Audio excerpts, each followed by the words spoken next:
Welcome back, everyone. So, my people, Sowore finally speaks out after he was briefly detained at the airport by the Nigerian Immigration Service over his inclusion in a wanted list of the Secret Police Department of the State Services (DSS). His passport was seized but later released to him following his release. Let's hear what Sowore have to say here. All right, Mazino, thank you so much for bringing me on. It's been a very eventful day already. A lot from the airport and, of course, where we are currently, with Omoyele Sowore. Let me just, of course, get into the interview straight. Omoyele Sowore, great to be back home, I believe. Yes. Well, I'm back home, but it was because when I left in March and also in May, I did make a promise that I'll be back, that I'm not going anywhere from Nigeria. So it doesn't matter what anybody tries to do.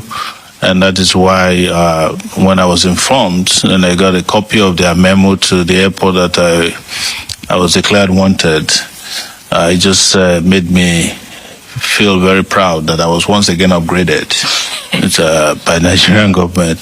I've been on the watch list of Nigerian government since I was in the university in 1992.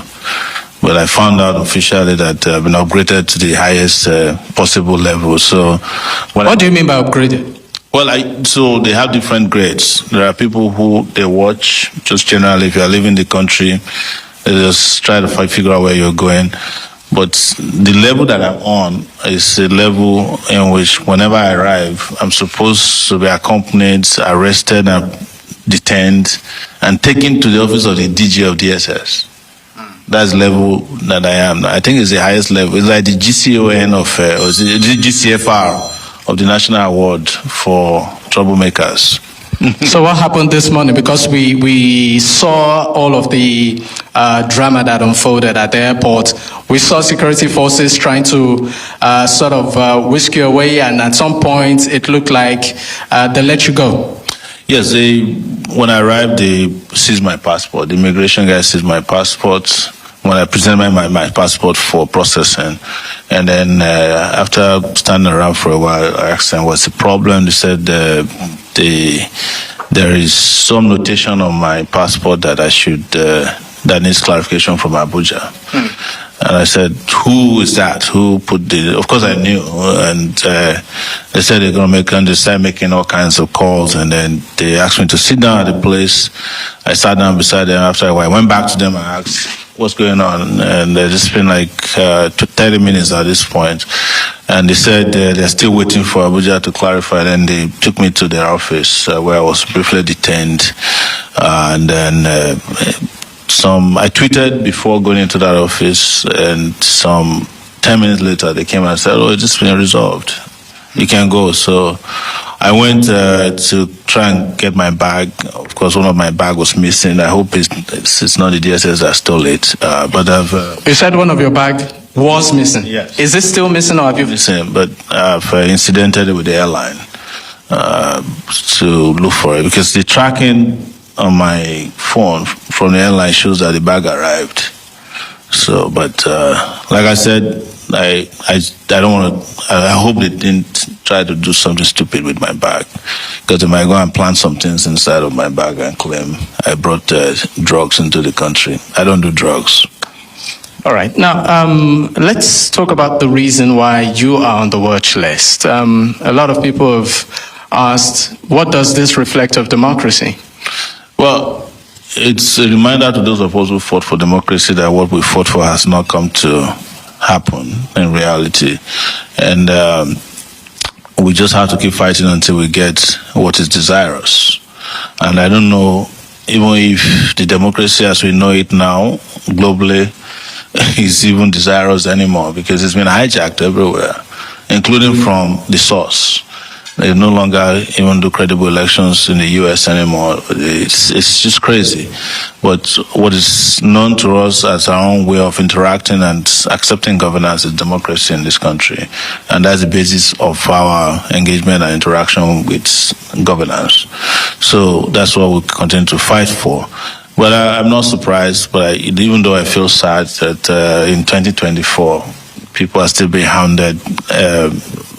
Protesters have been arraigned and prosecuted for treason, in which they ridiculously wrote in the charge sheets that they were trying to overthrow the government with placards.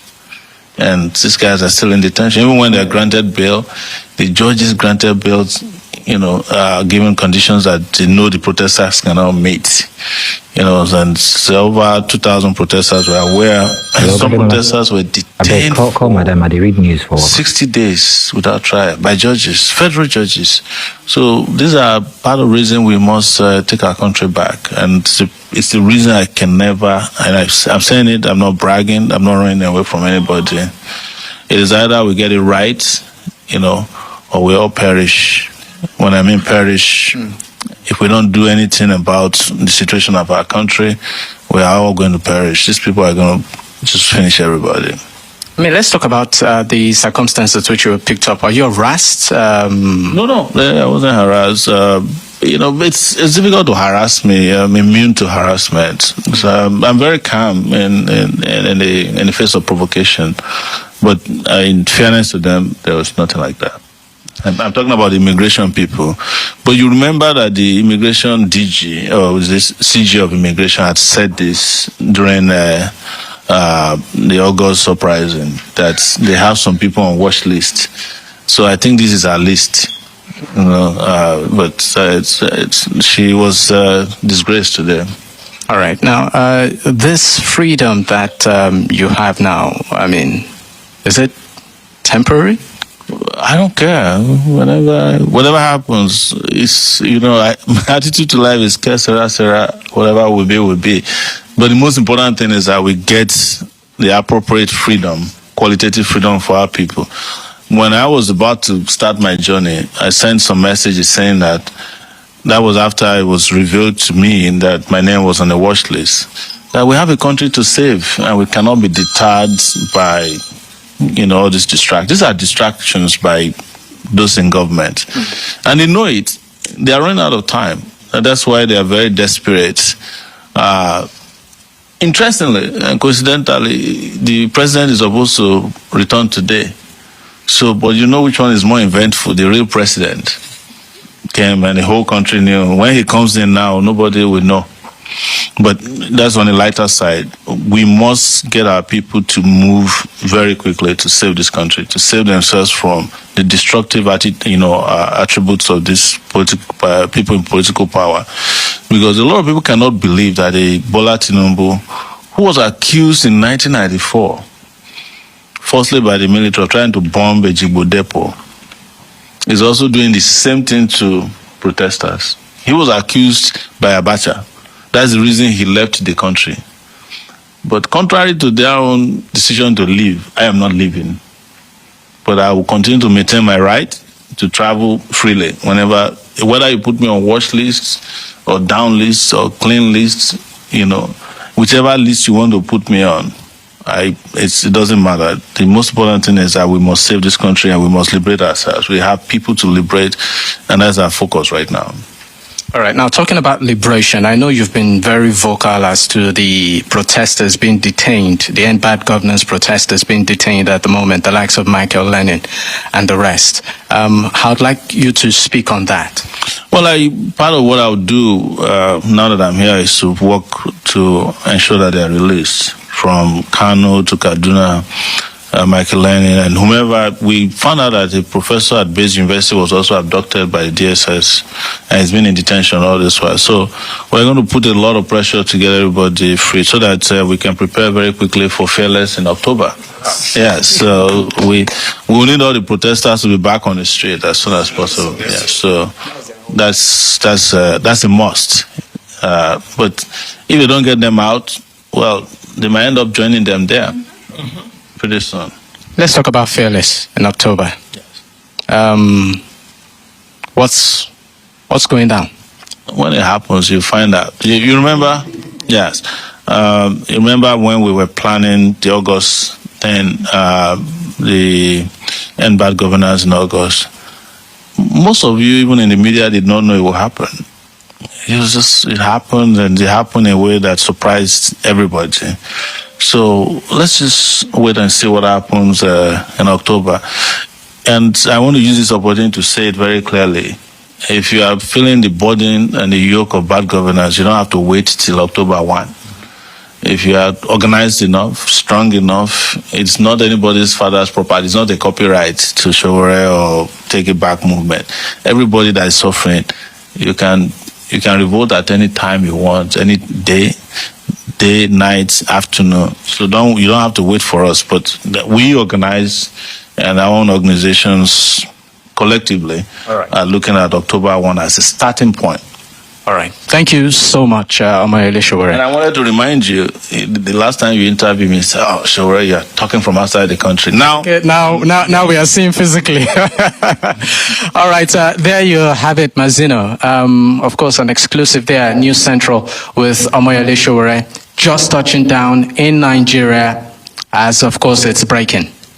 Well, thank you very much, Dakwa. I do remember that one interview we had with him when we mentioned that. But welcome, and thank you very much for being with us on the news. Thank you.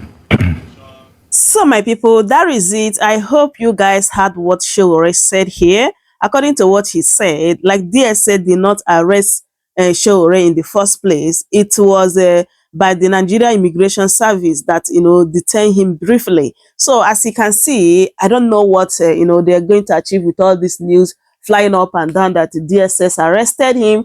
But as you can see, it was only, brief detailed, not arrested. So I would love you guys to leave your thoughts in the comment section. What do you think about what Sowore said, especially concerning the, protest, that is coming up on October. So what do you think about Sowore coming back in Nigeria? Do you think is a wise decision? Anyway, leave your thoughts in the comment section, and I will see you guys in my next one. Please don't forget to subscribe, like, and share. Thanks so much for doing so. Goodbye for now. Welcome to Jammercy News TV.